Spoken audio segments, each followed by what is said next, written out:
आप सभी को जय मसीह की परमेश्वर के नाम से आनंद और शांति मिले। हमारा जो यूट्यूब चैनल है वो मसीह भाई बहनों के लिए है कि उनका जीवन मसीह में कैसा है। तो आज जो परमेश्वर की ओर से जो वचन मुझे मिला है मैं वो वचन आपके साथ शेयर करूंगी। तो जो आज परमेश्वर की ओर से जो वचन मिला है वो पहला कुरिन्थियों उसका 3रा अध्याय उसका 16 और 17 वचन हम पढ़ेंगे। तो पहले हम परमेश्वर के वचन को पढ़ेंगे, फिर परमेश्वर की बात आपसे करेंगे। तो 16 वचन में कुछ ऐसा लिखा है, क्या तुम नहीं जानते कि तुम परमेश्वर का मंदिर हो और परमेश्वर का आत्मा तुम में वास करता है। हालेलुया, परमेश्वर की महिमा हो। आज लोग क्या करते हैं, जगह जगह मंदिरों में भगवानों को ढूंढते हैं, चर्च में जाते हैं, इधर देखते हैं भगवान मिलेंगे, उधर जाते हैं उधर मानेंगे। अपनी आस्था किसी भी चीज़ पर लोग रखने लगे हैं कि हमारा भगवान ये है, हमारा भगवान वो है, ऐसा है ऐसा है। लेकिन परमेश्वर का वचन क्या कहता है? परमेश्वर का वचन कहता है कि तुम परमेश्वर का जो आत्मा है वो कहाँ है? तुम्हारे अंदर।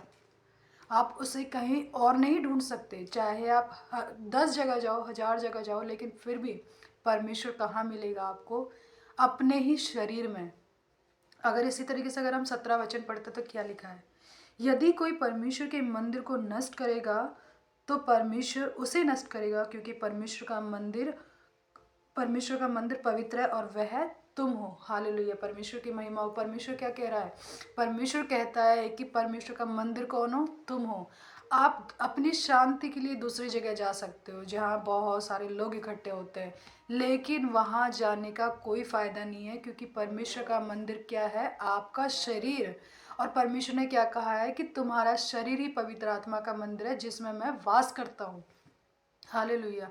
परमेश्वर ने, लेकिन अगर आप जानते हैं तो परमेश्वर ने साथ में क्या कहा है, जो जो उस मंदिर को नष्ट करेगा मैं उसको नष्ट करूँगा, उसके जीवन को नष्ट करूँगा। भाई और बहनों, आज लोग क्या कर रहे हैं, मुझे जॉब नहीं मिल रही, मेरा बिजनेस नहीं चल रहा, मैं परेशानी में हूँ, मेरे घर पे विपत्ति आ रही है, ये मेरी बात नहीं सुनता, वो मेरे बच्चे ये बात नहीं सुनते, बहुत सारी चीज़ें। तो लोग क्या करते हैं, चलो जी अपनी टेंशन ख़त्म करने के लिए सिगरेट पी लेते हैं, चलो जी आज दारू पी लेते हैं, आज चलो ये कर लेते हैं, वो कर लेते हैं। तो वो क्या कर रहे हैं, वो अपने ही शरीर को यानी कि पवित्र आत्मा के मंदिर को नष्ट कर रहे हैं, नाश कर रहे हैं। तो तुम्हारे जीवन में विपत्ति क्यों ना आएगी? आएगी, क्योंकि आप उसके पवित्र मंदिर को ही नष्ट कर रहे हैं। लोग क्या कर रहे हैं आजकल, पूरे शरीर पे जगह जगह टैटू, गंदे संदे उल्टा सीधा शैतानी काम सारे कर रहे हैं। तो तुम्हारे जीवन में परेशानी क्यों ना आएगी, जब परमेश्वर ने क्या कहा है कि तुम्हारा शरीर ही पवित्र आत्मा का मंदिर है। आप अपनी शांति के लिए कहीं भी चले जाओ, इधर जाओ उधर जाओ, इसको मानो उसको मानो, लेकिन जब परमेश्वर आपको मिलेगा ही आपके शरीर में तो आप दूसरी जगह कैसे ढूंढ सकते हो?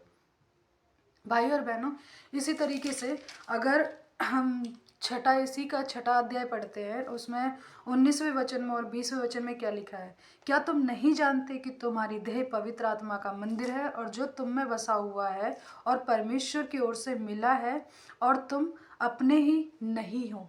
हालेलुया।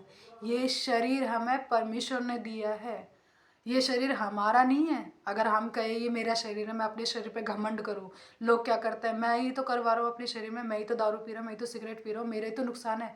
लेकिन नहीं, परमेश्वर ने क्या कहा है, उस पर तुम्हारा अधिकार नहीं है, वो परमेश्वर का है। तुम होते कौन हो उस चीज़ के लिए? ये परमेश्वर का मंदिर है और उसने दिया है, तो आपका कोई अधिकार नहीं बनता इसे खराब करने के लिए। इसी तरीके से अगर हम 20वें वचन में पढ़ते हैं तो क्या लिखा है, क्योंकि दाम देकर मोल लिए गए हो, इसलिए अपनी देह के द्वारा परमेश्वर की महिमा करो। हालेलुया। लोग कैसे इस वचन को समझ सकते हैं? परमेश्वर ने क्या कहा, मैंने दाम लेकर तुम्हें मोल लिया है। कैसे? अगर आप ये सोचोगे कि परमेश्वर ने मुझे खरीद लिया, नहीं, क्योंकि परमेश्वर ने मेरे पापों के खातिर, जो मेरे कर्जे, मेरी बुराइयाँ, मेरी परेशानी, मेरे व्यभिचार, मेरे जो अंदर की सारी गंदगी है, वो क्या किया था, परमेश्वर ने, यीशु मसीह ने अपने ऊपर लिया था क्रूस पे चढ़ के। तो क्यों ना उसने जब अपना लहू हमारे लिए बहाया, तो क्या उसने हमें खरीद नहीं लिया? क्या हमारे शरीर अब उसका नहीं है? क्यों नहीं है? भाई और बहनों, परमेश्वर क्या कह रहा है कि जो तुम्हारा शरीर तुम्हें मिला है उसके द्वारा तुम क्या करो, परमेश्वर की महिमा करो। आज थोड़ी सी विपत्ति लोगों के ऊपर आती नहीं है, चलो जी आज हम सिगरेट पी लेते हैं, और उनसे पूछो ना, भाई ये सिगरेट पीना छोड़ दो, भाई ये दारू पीना छोड़ दो, तो पहला तो उनका ये रहता है, मेरा शरीर है मैं कुछ भी करूँ, या मुझे टेंशन हो रही है, टेंशन कम करने के लिए करता हूँ।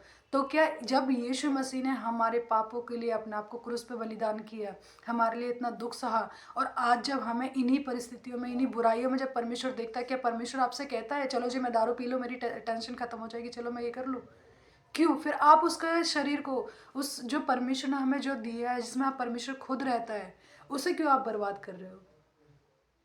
और फिर आप ये कहते हो कि हमारा जीवन खराब हो रहा है, हमारे जीवन में परिस्थिति आ रही है, मेरा बिजनेस नहीं चल रहा है, मेरा काम नहीं चल रहा, क्योंकि वो आपका ही कारण है। अगर आप परमेश्वर के वचन को पढ़ते हो तो उसमें लिखा है कि आप अपनी ही अभिलाषाओं में फंसकर परेशानियों में आते हो।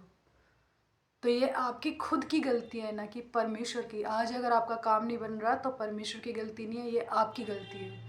आपको जो ये शरीर मिला है, आप इसकी वजह से, इस देह की वजह से क्या परमेश्वर की महिमा करते हो आप? मैं आप लोगों का धन्यवाद करती हूँ, आप लोगों ने मेरी यूट्यूब की वीडियो को सुना, परमेश्वर के वचनों को सुना। भाई और बहनों, मैं आपसे चाहती हूँ कि अगर आपके आसपास ऐसे लोग हैं जो ऐसी सोच रखते हैं, तो उन्हें समझाइए कि आपका शरीर ही पवित्र आत्मा का मंदिर है। उन्हें ये चीज़ पता होनी चाहिए ताकि वो अपने शरीर को नाश ना करें।